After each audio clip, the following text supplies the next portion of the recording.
नमस्कार दोस्तों, हमारे पूरे जीवन में मन की अहम भूमिका होती है। यह बात सच है कि जैसे हम सोचते हैं हमारा दिमाग उसी के अनुसार काम करना शुरू कर देता है, चाहे वह अच्छा हो या बुरा। अतः हर हाल में दिमाग को नियंत्रित करना बहुत ज़रूरी है। आप सुने भी होंगे, मन चंगा तो कठौती में गंगा। भगवान कृष्ण भगवद गीता में कहते हैं कि मन को निरंतर अभ्यास और वैराग्य से नियंत्रित किया जा सकता है। उनका कहना है कि मन जहाँ भी और जब भी भटकता है, उसकी चंचल और अस्थिर प्रकृति के कारण हमें उसे आत्मा के नियंत्रण में वापस लाना चाहिए।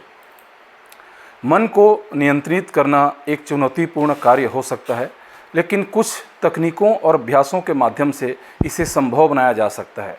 यहाँ कुछ उपाय दिए गए हैं जिनकी मदद से आप अपने मन को नियंत्रित कर सकते हैं। पहला है ध्यान, जिसको मेडिटेशन कहते हैं। हमको ध्यान करना चाहिए। ध्यान मन को शांत और स्थिर करने का सबसे प्रभावी तरीका है। नियमित ध्यान करने से मन की चंचलता कम होती है और एकाग्रता बढ़ती है। आप प्रतिदिन सुबह और शाम कुछ समय ध्यान के लिए निकाल सकते हैं। दूसरा इसी में आता है सकारात्मक सोच। सकारात्मक विचार मन को शांति प्रदान करते हैं। नकारात्मक विचारों से दूर रहकर और सकारात्मक पर ध्यान केंद्रित करके आप अपने मन को नियंत्रित कर सकते हैं। खुद से सकारात्मक बात कहें और नकारात्मक से बचें।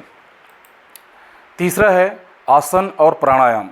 योग के आसन और जो प्राणायाम होते हैं, प्राणायाम मतलब सांस को नियंत्रण करना, मन को शांत और स्थिर करने में सहायक होते हैं। नियमित योग अभ्यास से न केवल शरीर स्वस्थ रहता है बल्कि मन भी नियंत्रण में रहता है। इसी का चौथा पॉइंट है नियमित दिनचर्या। एक नियमित दिनचर्या बनाएं और उसका पालन करें। इससे मन को अनुशासित करने में मदद मिलती है। समय पर सोना, उठना, खाना और काम करना मन को स्थिर बनाता है। पांचवा इसी में है स्वस्थ आहार। संतुलित और स्वस्थ आहार मन की शांति में महत्वपूर्ण भूमिका निभाता है। अधिक तली भुनी और मिर्च मसालेदार चीज़ों से बचें और ताज़े फल, सब्जियां और स्वस्थ खाद्य पदार्थों का सेवन करें। नेक्स्ट इसी में आता है पुस्तक पढ़ें। अच्छी और प्रेरणादायक पुस्तकों का अध्ययन करने से मन को सकारात्मक दिशा मिलती है। आत्मविकास, ध्यान और प्रेरणादायक साहित्य पढ़कर आप अपने मन को नियंत्रित कर सकते हैं।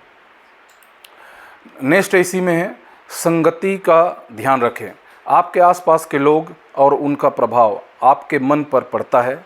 सकारात्मक और प्रेरणादायक लोगों के साथ समय बिताएं और नकारात्मक से दूर रहें। इसी में नेक्स्ट आता है स्वयं को व्यस्त रखें। खाली समय में मन चंचल हो सकता है, इसलिए अपने आप को विभिन्न गतिविधियों में व्यस्त रखें। नई चीज़ें सीखें, शौक़ अपनाएं और उत्पादक कार्यों में संलग्न रहें। नौवां चीज़ है इसी में स्वीकृति और धैर्य। जीवन की घटनाओं को स्वीकार करें और धैर्य रखें। हर स्थिति को बदलना आपके हाथ में नहीं होता है, इसलिए उसे स्वीकार करके आगे बढ़ना सीखें। नेक्स्ट इसी में आता है नींद का ध्यान रखें। पर्याप्त नींद लें, क्योंकि अच्छी नींद से मन और शरीर दोनों स्वस्थ रहते हैं। नियमित और गहरी नींद से मन को स्थिर रखने में मदद मिलती है। इन उपायों का नियमित पालन करने से आप अपने मन को नियंत्रित कर सकते हैं और एक शांत, स्थिर और संतुलित जीवन जी सकते हैं। Thanks for watching my video. अगर वीडियो अच्छा लगा हो तो मेरे वीडियो को कृपया लाइक, शेयर और सब्सक्राइब कर दीजिए। थैंक यू, धन्यवाद।